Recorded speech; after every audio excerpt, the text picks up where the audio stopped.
Arrow Season 5, Episode 9, What We Leave Behind. Now, I just did my Flash review, and both of these are for the mid-season finales, and I was like, man, felt like Flash was a good episode, but it didn't have that epic mid-season finale sort of thing. And this episode did, because there is no way in the world that you couldn't enjoy that ending where it's like, what the F does that even mean? Like, how is it even real? I mean, I would assume it has to be, unless Prometheus is magic, because I said that a while back. I was like, this dude teleports like nobody's business. They were on a moving train, the lights flash, and he shows up. I'm like, this guy might actually have magic powers. But it's hard to say. Like, it's really hard to say. So I'm like, I don't know if this is really Laurel. I knew she was coming back. I didn't think it would be the mid-season finale. I thought it would actually be like, hey, this happens, and this happens next, and then that's how she comes back, and you expect it. And then it's just like, hey Ollie, I'm like, what? How is that possible? So I don't know that, but that's what I wanted from the Flash, like an epic ending sequence. Like, this is a mid-season finale. It ends, and you're just like, I don't understand it, but I want more. So love the ending to the episode. The episode in general, I honestly thought was really amazing. I was like, wow. Like last week when they did the crossover, that was the 100th episode. I thought it was really well done. It was a great callback to the series. And then this is the 101st episode, and I was like, this could have also been the 100th episode because they had a great callback to season 1 where the flashback is an old mission from season 1 that we never got to see, some random person off the list. And I was like, man, I would almost love it if at some point they got to a season where it's like he's back and the flashback is him from the first year, and that's how they do it. Because I actually loved the way they did it. It was just a random mission. We got to see the old base, and I was honestly, I mean, I was like, I didn't think they even had those sets anymore, but I guess it makes sense. It's television, but it's the old sets, it's the old costume, it's the old team. It's not even the old team. It's like it's Oliver, and Diggle's still pissed off at him all the time because he keeps running away from him with Diggle still being his security, and Felicity's still not on the team. She's just there as the person he keeps making up all these random lies to, where it's like, oh well, it's this person and this, so I need to find this because he knows that she can find anything. And I love that. I was like, these are amazing flashbacks to the first season. Like I said, seeing the costume, we get to hear Oliver say like, you felt the city, which was cool. And excuse me, we still don't have the defeat of Prometheus. We have Artemis, of course, exposing herself to the rest of the team. She's really following in line with what little I know about her character, though. And so now she's with Prometheus, and they both vanish. The rest of the team figures out that Evelyn, is no longer on their side. Curtis gets beat up early on in the episode, and sadly that leads. Well, that's not what led to it, but that kind of leads to the ultimate. Him having this ultimate reveal to his husband that he's been working with the Green Arrow, and that forces his husband, or it doesn't really force him, but his husband ends up making the ultimatum, and sadly that ends up with them, I'm assuming, getting divorced once it comes back next year. So I was like, that really sucked, because when he showed up, I was like, oh, we haven't seen him in forever, and then the first episode we see him in, and like, I don't know if he's been in this season at all, honestly. I'm sure he has, like, early on, first couple episodes, but I feel like we hadn't seen him, like, at all this season. I'm like, oh, there's his husband. I was curious. I was like, I wonder if they even still have that actor, like, on retainer. And so he showed up. I was like, oh, that's cool. And then it's like, all right, we're getting divorced, and so he probably won't ever show up again. I was like, oh, that really sucks. But I'm sure he'll be, if not in the mid-season premiere, he'll be in there somewhere, because, of course, Curtis wants to be with the team, but they're gonna find some way to make it work. I think Felicity, especially with the way they did it, where he's like, he just doesn't get it, but I have to do this. Which, admittedly, I don't understand why Curtis has such a crazy devotion to it. I mean, I've never gotten that sense where Curtis was like, this is truly all that there is to life now. So, admittedly, I was kind of surprised when he was like, this is what I have to do. I was like, I get that because he's the comic book character, Mr. Terrific, but as far as Curtis within the show of Arrow, I was like, I never really saw him as needing to be a part of Team Arrow. I knew he loved it and he felt right about it, but I didn't think it was like, I'd rather do this. So that kind of surprised me, just the way you said it. But Felicity had the moment where she looks at the pen and has the flashback, or at least they go to the flashback, which apparently Oliver was having, and I feel like she's gonna be the one to try to talk him out of it. So I am curious how that's going to play out. Felicity might have a little bit more to say about it by the end of this episode, which was another amazing thing that they did, where Oliver effed up, and I loved it. I was like, he hits him, and I'm like, holy crap, because of course Prometheus, like, he like dies in like 2 hits. I'm like, oh, this is gonna be really good, and of course it ends up being Malone, and I was like, wow. Started to like that guy too. I was like, man, that really sucked because he was starting to get on my good side. Where I was like, okay. At first, I thought he was gonna end up being the villain or something, and then it's like, no, he's a cool dude. Like he learns what's happening with Felicity.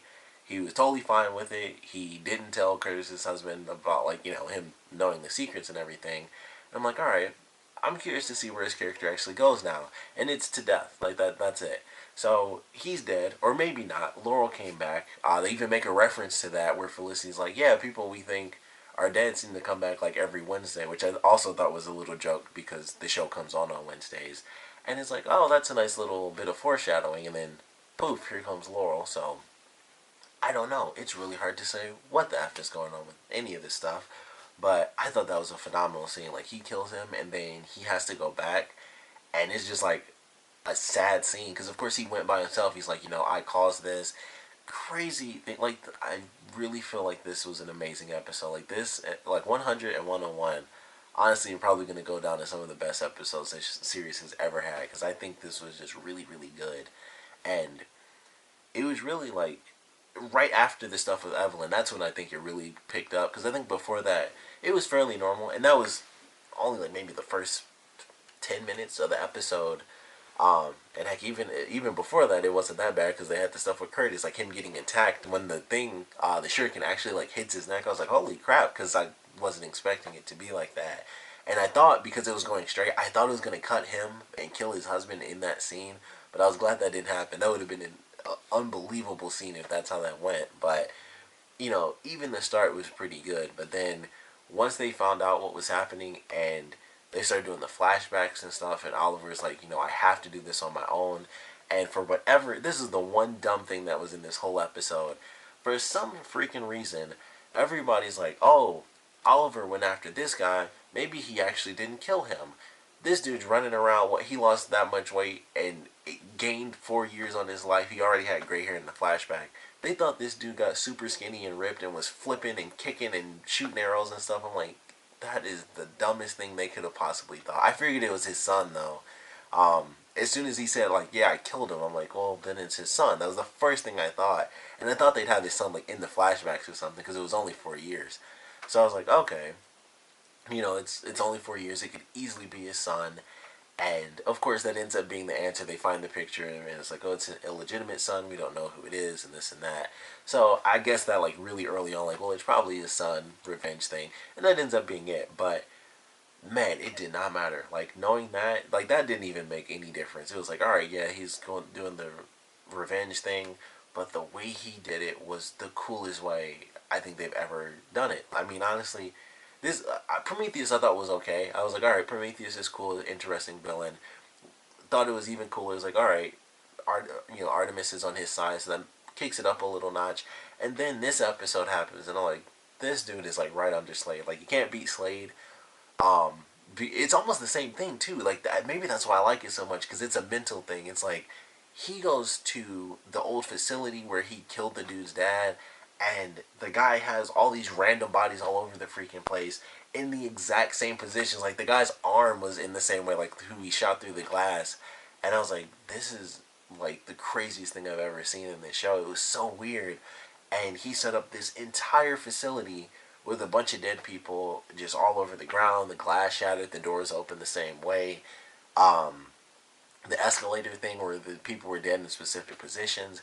And I was like, something about this just makes the villain perfect. Like, that's just something we have never seen. Oliver mentions that specific move when he was stunned. I was like, I know this has something important to do because, like, Oliver doesn't get stunned where he's just like, whoa. And he's like, he did a specific move, and it's something he learned from a woman who we still haven't met yet in Russia. So I thought that was a nice little reference as to what we're going to get for the flashbacks. Oliver learning more moves as far as action. So I thought that was actually kind of cool.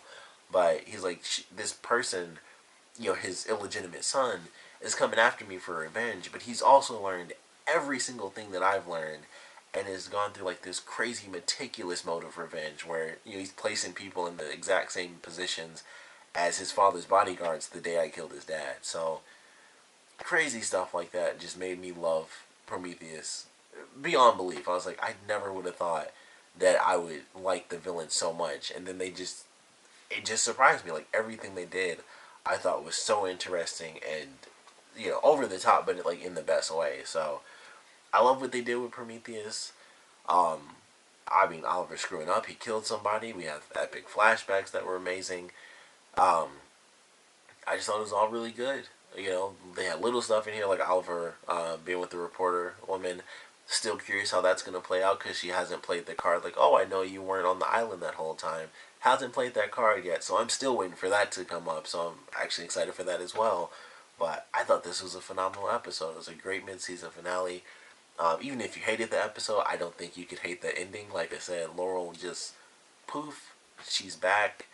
Um, I just don't know what to expect. I don't know what to think about that. How she's back, if it's her, what the deal is there. But I am certainly excited for it. Definitely a great mid-season finale. Um, I just can't wait. I honestly, like I said, I didn't think I would care, but I can't wait to see what they do with Prometheus. Also, he has a super badass katana. Like he put it on a dead body now, but as me, I have to notice those things. So I thought it was awesome. But I can't wait to see what they do with this. Also, one more extra scene to throw on the vigilante thing. I don't even remember this guy's position, but the dude that's always super mad, I'm like, he has to be vigilante, right? Because he's like, he was getting super heated up. He's like, I don't think they need a bolo and stuff. We got to shoot this guy. It's like the time for games is over. I'm like, he's getting super pissed again. I'm pretty sure they're going to reveal that he's vigilante. I'm like, he keeps getting so mad.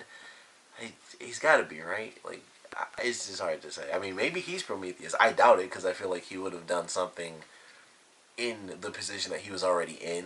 So that's why I feel like he's Prometheus, or that he's Vigilante, and Prometheus, of course, is just this other person.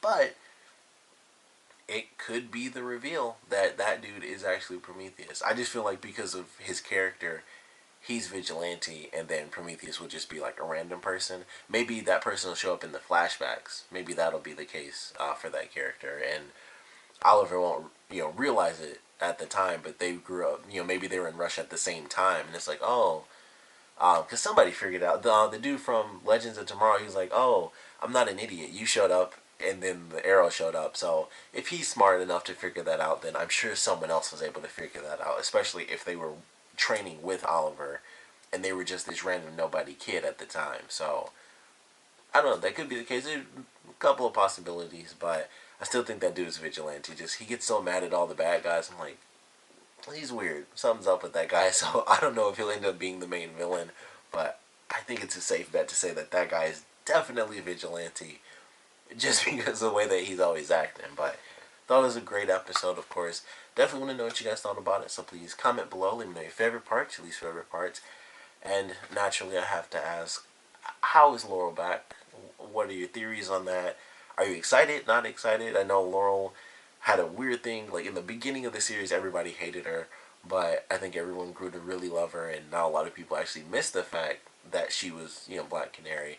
So even though everyone, wanted Sarah as well, but I think a lot of people still miss Laurel once she was gone, and now she's back, and it doesn't seem like a hallucination thing because he was like in the elevator. It wasn't like he was seeing things through the whole episode, and now poof, she's here at the end, and it makes sense.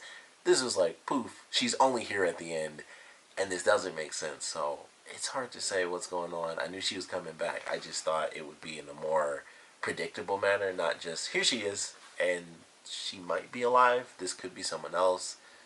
Like I said, we just don't know yet, but I want to know your theories on it, and of course what you thought about the episode in general. So please comment below, let me know, and thanks for watching.